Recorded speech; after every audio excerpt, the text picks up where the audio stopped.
कभी आपको ऐसा समय मिला जब आप गए किसी ऑफिस में सरकारी कामकाज के लिए और आपको दरवाज़ा बंद मिला। जब आपको दरवाज़ा बंद मिलता है तो बड़ा अफसोस सा लगता है, दुख सा लगता है। अरे यार, आज खिड़की नहीं खुली है, दरवाज़ा नहीं खुला है और मेरा टाइम फालतू का चला गया। आज दिन भर पूरा ख़त्म हो गया। शायद आज के दिन ऑफिस काम नहीं कर रहा या जो भी है। बड़ा एक तरह से अफसोस लगता है, बहुत मुश्किल हो जाता है इमोशनली। कई बार हम ऐसे ऑफिस में गए हैं, रेलवे इंक्वायरी में गए हैं, टिकट के लिए गए हैं, खिड़की बंद हो गई, दरवाज़ा बंद हो गया और हमें बड़ा दुख लगता है। प्रियो, बंद दरवाजे को देख करके जब हमें उसमें से जाना है किसी काम के लिए तो बहुत दुख होता है। ठीक उसी प्रकार से एक और दरवाजे के बारे में मैं आज आपके सामने बात करूंगा और वो है दरवाज़ा जो हमारे आत्मिक चीज़ों से संबंध रखता है। लेकिन इससे पहले कि मैं आत्मिक चीज़ों के बारे में आपसे बात करूं, मैं कुछ बाइबल में से ऐसे घटनाओं के बारे में बताऊंगा जहां पर दरवाज़ा बंद कर दिया गया और तब बाहर के लोग बाहर ही रहे और अंदर के लोग अंदर ही रहे। चलिए शुरुआत करते हैं उत्पत्ति से। आप जानते हैं कि उत्पत्ति की किताब में सृष्टि की बात की गई, आरंभ की बात की गई, फिर पाप बढ़ता गया और उसके बाद परमेश्वर ने देखा कि इस संसार में जो उसने बनाया बहुत पाप बढ़ गया और तब उसने ये डिसाइड किया कि मैं अब इस संसार को ख़त्म कर दूंगा, इस दुनिया को नष्ट कर दूंगा, मैं जल का प्रलय भेजूंगा ताकि जो अगर पश्चाताप नहीं करते हैं अपने पापों से वे नाश किए जाएंगे। तब उसने नूह, जो परमेश्वर का सेवक था और अपने परिवार समेत प्रभु की आराधना करता था, उसको चुना और कहा कि भाई नूह, तुम एक जहाज बनाओ और उस जहाज में जो भी प्राणी हैं, जो भी लोग होंगे जो पश्चाताप करेंगे उसमें बच जाएंगे, क्योंकि मैं 40 दिन तक पानी बरसाऊंगा और पूरी दुनिया उस पानी में डूब जाएगी, जिसे हम बोलते हैं ग्रेट फ्लड। तो इस प्रकार से हम देखते हैं कि उत्पत्ति में हम इसके बारे में पढ़ते हैं और नूह ने जहाज बनाना शुरू किया। लोगों को उसने चिताया, समझाया, अपने पापों से पश्चाताप करो, देखो मैं जहाज बना रहा हूं, अगर तुम लोग पश्चाताप करके मेरे पास आओगे तो इस जहाज में अंदर आकर के बच जाओगे। लेकिन लिखा हुआ है कि लोगों ने तो उसका मजाक उड़ाया। अरे देखो नूह जहाज बना रहा, उसकी पत्नी और बच्चे सब परिवार वाले जहाज बना रहे, बताइए ऐसा कभी हो सकता है? और उसका खूब मजाक उड़ाने लगे। उसने तो परमेश्वर का वचन सुन करके बिल्कुल ठीक किया कि भाई अपने पापों से पश्चाताप करो, लेकिन वो मजाक में उड़ाने लगे। जैसे आज भी होता है, जब आप परमेश्वर के वचन का प्रचार करते हैं तो लोग सोचते हैं अरे आप तो मूर्ख हो, क्या बात कर रहे हैं, यीशु मसीह आने वाला, अरे ऐसा कभी नहीं होने का, देखिए खाओ पियो और मौज करो। तो बिल्कुल नूह के समय भी यही बात हम देखते हैं उस समय हुआ। और एक समय आया, वो समय जब परमेश्वर ने चुना वो समय, और वो समय था फ्लड का, और बड़ा भारी विनाशकारी प्रलय, जल प्रलय आने का समय आया। और उसने शायद उसने इनविटेशन दिया होगा कि अभी भी आ जाओ। और जब जहाज बनकर तैयार हो गया तो लोग फिर भी मजाक उड़ाने लगे, उसको ठट्ठा में उड़ाया। और उसके बाद फिर धीरे धीरे पानी गिरना शुरू किया और पानी ऊपर चढ़ने लगा। लोग सोचे कि यार ये क्या सही हो रहा है। और इस समय नूह पूरे जानवरों को, जो भी जाति जाति के जानवर थे अलग अलग प्रकार के, उनको उस जहाज में लाया और फिर उसके बाद अपनी पत्नी के साथ, परिवार के साथ वो जहाज में चढ़ गया। और क्या लिखा हुआ है, उत्पत्ति उसका 7 अध्याय और 16 पद, यहाँ पर लिखा हुआ है कि जब नूह और उसका परिवार और जो जानवर और पक्षी उसके अंदर आना था, जब वो अंदर चले गए तब परमेश्वर ने दरवाजा बंद कर दिया। ये पॉइंट है यहां पर। मैं आपके लिए पढ़ देता हूं। उत्पत्ति उसका 7 अध्याय और 16 पद। उत्पत्ति उसका 7 अध्याय 16 पद। और जो गए वे परमेश्वर की आज्ञा के अनुसार सब जाति के प्राणियों में से नर और मादा गए। तब यहोवा ने उसका द्वार बंद कर दिया गया और पृथ्वी पर 40 दिन तक जल प्रलय होता रहा और पानी बहुत बढ़ता ही गया, जिससे जहाज ऊपर को उठने लगा और वह पृथ्वी पर से ऊंचा उठ गया। और जितने लोग थे, शायद लोग आने लगे, खटखटाने लगे होंगे, हमें बड़ा दुख हो रहा है, हमने आपकी बात के नहीं सुना, दरवाजा खोलो, दरवाजा खोलो। शायद उन्होंने खूब खटखटाया होगा, लेकिन जब परमेश्वर दरवाजा बंद करता है तो उसको कोई और नहीं खोल सकता। और हम देखते हैं यहाँ पर कि वो सब के सब जो थे नष्ट हो गए, सिर्फ वे जो जहाज के अंदर थे, नूह और उसके परिवार के लोग वहां पर थे, वो सेफ थे, सेव्ड हो गए, बच गए थे। तो पहला हम यहां पर देखते हैं दरवाजा बंद। जो परमेश्वर ने दरवाजा बंद किया उसको कोई नहीं खोल सकता। हमें बड़ा होशियार रहना है। जब तक परमेश्वर हमें टाइम देता है, भाई रिपेंट कर लो, पश्चाताप कर लो, प्रभु के पास आओ, प्रभु को पहचानो।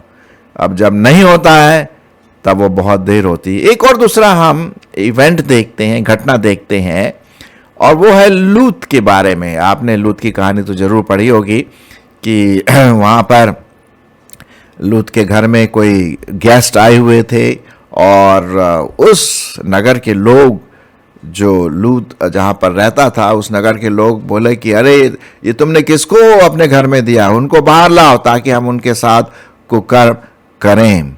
लूत ने बिल्कुल मना किया कि नहीं नहीं नहीं नहीं। उन्होंने दरवाजा खटखटाना शुरू, पूरी भीड़ उनके सामने आ गई, दरवाजा खटखटाने लगे और खोलो खोलो।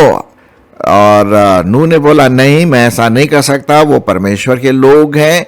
और तब हम देखते हैं, यहाँ पर लिखा हुआ है, मैं आपके लिए पढ़ देता हूँ, उत्पत्ति उसका 19 अध्याय, उत्पत्ति उसका 19 अध्याय और उसका मैं आपके लिए 9 पद से पढ़ूंगा। उन्होंने कहा हट जा। फिर वे कहने लगे तू एक परदेशी होकर यहाँ रहने के लिए आया था, पर अब न्यायी होकर के बन बैठा है, इसलिए अब हम उनसे भी अधिक तेरे साथ बुराई करेंगे। और वे उस पुरुष लूत को बहुत दबाने लगे और किवाड़ तोड़ने के लिए निकट आए। तब उन अतिथियों ने हाथ बढ़ाकर लूत को अपने पास घर में खींच लिया और किवाड़ को बंद कर दिया, दरवाजा बंद कर दिया। और उन्होंने क्या छोटे क्या बड़े सब पुरुषों को जो घर के द्वार पर थे अंधा कर दिया। अतः वे द्वार को टटोलते टटोलते थक गए। और इस प्रकार से हम देखते हैं उनका भी सर्वनाश हो गया। जब विकेडनेस, दुष्टता, बुराई, पाप बढ़ जाती है तो परमेश्वर का एक जो पेशेंस है, धीरज है, वो निकल जाता है, वो टाइम देता है। यहाँ पर हम देखते हैं कि इन लोगों को बहुत समझाया, लूत ने बहुत समझाया, ऐसा कुकर्म मत करो, वे परमेश्वर के लोग हैं, लेकिन उन्होंने नहीं माना। और वहाँ पर हम देखते हैं जो अतिथि एक एंजल के रूप में आए थे, उन्होंने दरवाजा बंद कर दिया और सिर्फ वही बच गए जो उस घर के अंदर थे। बाकी सब अंधे होकर के इधर उधर घूमने लगे। और बाद में क्या हुआ आप अच्छी तरह जानते, उस शहर पर आग बरसाई गई और वो शहर पूरी रीति से नष्ट हो गया। तो यहाँ पर भी हम देखते हैं सिर्फ लूत बच गया और जो उसके साथ है उसकी पत्नी भी नष्ट हो गई बाद में, क्योंकि उसने पीछे मुड़ के देखा था। तो मेरे प्रियो, होशियार रहिए, इससे पहले कि बहुत लेट हो, दरवाजा बंद हो, हम परमेश्वर का वचन सुने, उस पर ध्यान दें, क्या वो कहता है हमसे और उसके अनुसार हम चलें। तो ये तो हो गई दूसरी बात। तीसरी घटना हम देखते हैं, वो पाया जाता है नए नियम में कुंवारियों के बारे में। और ये कहानी है कि 10 कुंवारियाँ थी और अलग अलग प्रकार से कुछ कुंवारियाँ जो थी वो दूल्हे का इंतजार कर रही थी और कुछ कुंवारियाँ सो रही थी अपने, बिल्कुल आलस से थी। चलिए देख लेते हैं।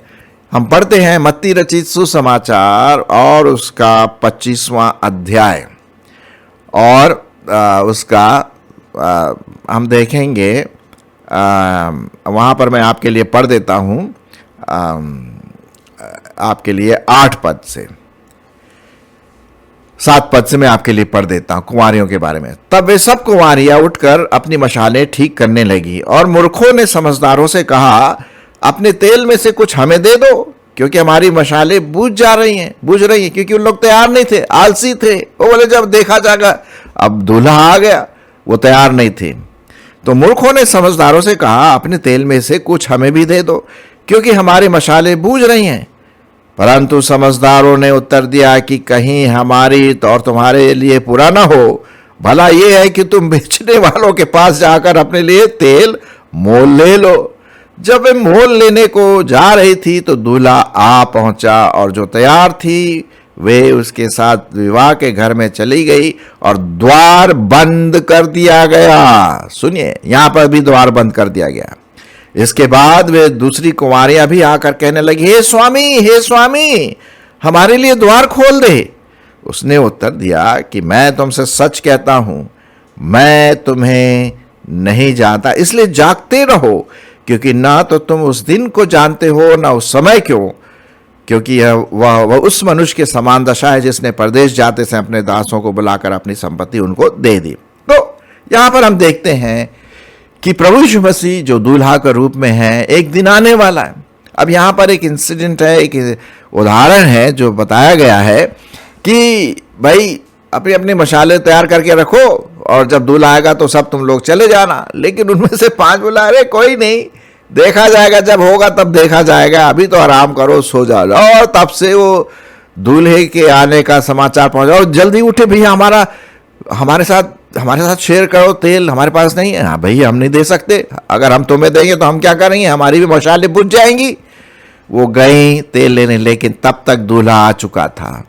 और जब वे चले गए, दूल्हा चला गया, और वापस जब वो आई, खटखटाया दरवाजे को, तो अंदर से आवाज आई, मैं तुम्हें नहीं जानता। दरवाजा बंद हो चुका था। जी हां, दरवाजा बंद हो चुका था। प्रियो, हम परमेश्वर का वचन इस YouTube के द्वारा कई बार मैंने परमेश्वर का वचन सुनाया कि पश्चाताप करो, प्रभु का दिन आने वाला है, तैयार हो रहो।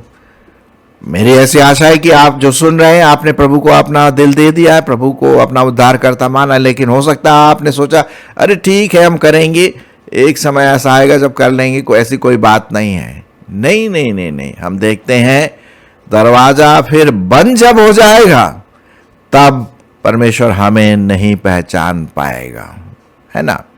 चलिए एक और घटना देखते हैं जो पाया जाता है लूका रचित सुसमाचार और उसका 13वां अध्याय 25-26 से लेकर के, है ना। यहां पर हम देखेंगे आपके लिए, यहां पर 25 पद से मैं आपके लिए पढ़ता हूं, ठीक है। यहां पर इस प्रकार से लिखा हुआ है, 24 पद से मैं पढ़ता हूं। लूका उसका 13 अध्याय 24 पद से, सके द्वार से प्रवेश करने का यत्न करो, क्योंकि मैं तुमसे कहता हूं कि बहुत से प्रवेश करना चाहेंगे और न कर सकेंगे। जब घर का स्वामी उठकर द्वार बंद कर चुका होगा और तुम बाहर खड़े हुए द्वार पर खटखटाकर कहने लगो, हे प्रभु, हमारे लिए खोल दे, और वह उत्तर देगा, मैं तुम्हें नहीं जानता, तुम कहां के हो। तब तुम कहने लगोगे कि हमने तेरे सामने खाया पिया, तूने हमारे बाजारों में उपदेश दिया। परंतु वो कहेगा, मैं तुमसे कहता हूं, मैं नहीं जानता तुम कहां से हो। हे कुकर्म करने वालों, तुम सब मुझसे दूर हो जाओ। वहां रोना और दांत का पीसना होगा, जब तुम अब्राहम और इसहाक और याकूब और सब भविष्यवक्ताओं के परमेश्वर के राज्य में बैठे होंगे और अपने आप को बाहर निकाले हुए देखोगे।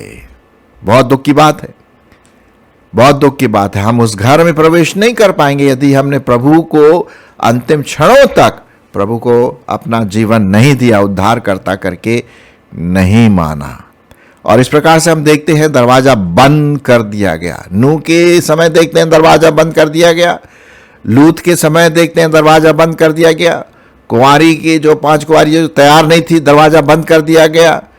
और ये लोग जो बोले कि हम तेरे साथ खाए पिए और हमने तेरे नाम से प्रचार किया, ये किया, बोला मैं तुम्हें नहीं जानता, तुमने कभी मुझे अपने जीवन में आने नहीं दिया और दरवाजा बंद हो चुका है, हे कुकर्मियों बाहर ही रहो। ये बहुत भयंकर शब्द है मेरे प्रियो, हम सबों के लिए। मैं तो परमेश्वर का धन्यवाद देता हूं कि 17 साल की उम्र में अपना जीवन प्रभु यीशु मसीह को दिया। और अब आपके लिए, मेरे लिए, हम सबों के लिए एक न्योता है। अगर आपने अभी तक प्रभु को अपना जीवन नहीं दिया है तो होशियार हो जाइए और प्रभु को अपना जीवन देने के लिए तैयार रहे। आप कहें, प्रभु मैं मानता हूं, मैं मानती हूं कि मैं पापी हूं, मैं अपना जीवन तेरे हाथ में सौंपता हूं। मैं विश्वास करता हूं कि तू मेरे लिए क्रूस पर बलिदान हुआ और मेरे पापों को क्षमा करने के लिए अपना लहू बहाया, और एक दिन तू आने वाला है, तू जीवित परमेश्वर है। मैं पश्चाताप करके तुझ पर विश्वास करता हूं और करती हूं।